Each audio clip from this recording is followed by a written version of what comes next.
Welcome to Advisor Transition Architecture, episode number 3.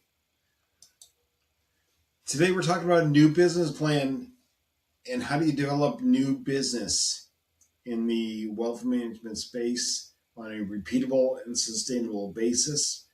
There's really 5 drivers behind a sustainable new business plan, and I'm going to read them in clockwise order, starting with the blue: traditional COIs, non-traditional COIs, your network, your community, and your existing clients. So let's go one by one. What do I mean by this? How do we do it? First of all, let's assume you went to a new firm and launched.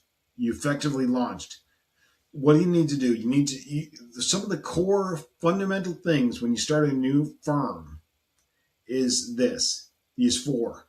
You need to re-architect your value proposition. You need to establish your thought leadership online. Your digital footprint, your online presence has to be made online. You need to be able to credentialize your new team and new resources. Not just that you have new team members, but you know why your new team members are exceptional, why they're there to meet your new clients, and why it matters to your clients in general. Why should they care? What's in it for them? You have to have that mastered and be part of what you talk about every day. All your messaging, all your commentary has to reflect that. You should have some meet and greet events for clients and COIs and for your team. Show off your new team, your new office, and your new resources to people who've known you, who've known you for a long time. You can show this off by having a meet and greet for COIs and having a meet and greet for your clients. And therefore, you can introduce all the new players and all the new resources to them all in one uniform time. Now let's talk about how do you establish a business plan. What I would encourage you to do is look at those 5 pieces of the pie individually. You can't over-index, just like a pie, just like a slice of pizza. You can't only have one slice and have it take up the whole pie. You can't have your whole business plan dependent on one slice. It needs to be a broad, diversified approach in order to be sustainable. So let's look at each one individually. Existing clients. Think about 3 specific activities to generate name flow and meetings from your clients on a regular basis. Now, in a prior episode, we talked about having a familiarity loop. Your website, your LinkedIn, your post, your online presence, and so forth. And knowing that people will build familiarity with you, looking around at and being curious about your online presence.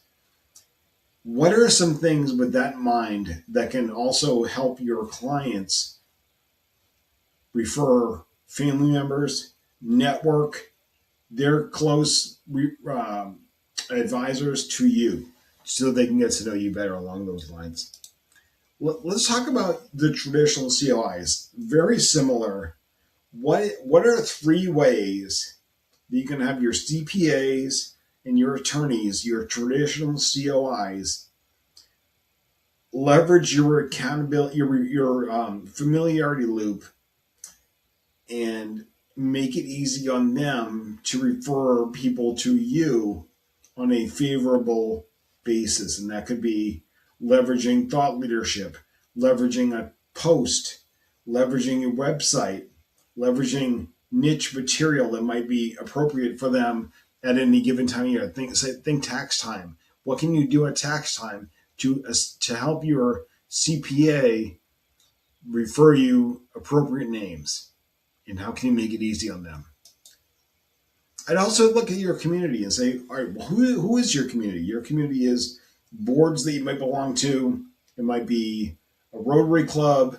It might be a networking club that you're part of. Could be your church. Could be all the above. So think of that. Think of what are a couple things I could be doing with them to generate either familiarity or name flow. And then moving down the list, non-traditional COIs. Non-traditional COIs, I think, are a game changer for you. These are your people who aren't necessarily, the people who come to mind when you think of COI. Might think attorney or accountant. Non-traditional COI is a sports agent. It's a commercial real estate broker. It's an art dealer.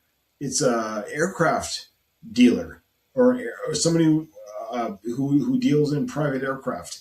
Um, these are folks that your clients trust and appreciate the value that they bring to them. And can you do some joint events with them? So think specifically, are there any joint marketing events or joint outreach client lists that you can share back and forth that help them and help you? Really think about three things you can do there. And then, do we have one more? We have one more. Your network. Who's your network? Your network is people you went to college with, people who you used to work with, um, your former boss, your former boss's boss, people who used to work for you that have moved on in life. That is your network. What are some specific activities you can do to engage them? And what I would encourage you to do is this is all about being effective. Don't try to do everything for everybody, but you also need to be diversified for a sustainable business. So think of three activities you can do with each one of these, then narrow them down, right? Eliminate the ones that are least effective for you and focus on at least one. By the time you're done, your pie chart should have at least one effective activity in each area for you to execute on for the remainder of this year. And I promise you, the results will show, and the sustainability of it will also show for the long term. Thanks for listening. Thanks for watching, and we'll be back again with another episode.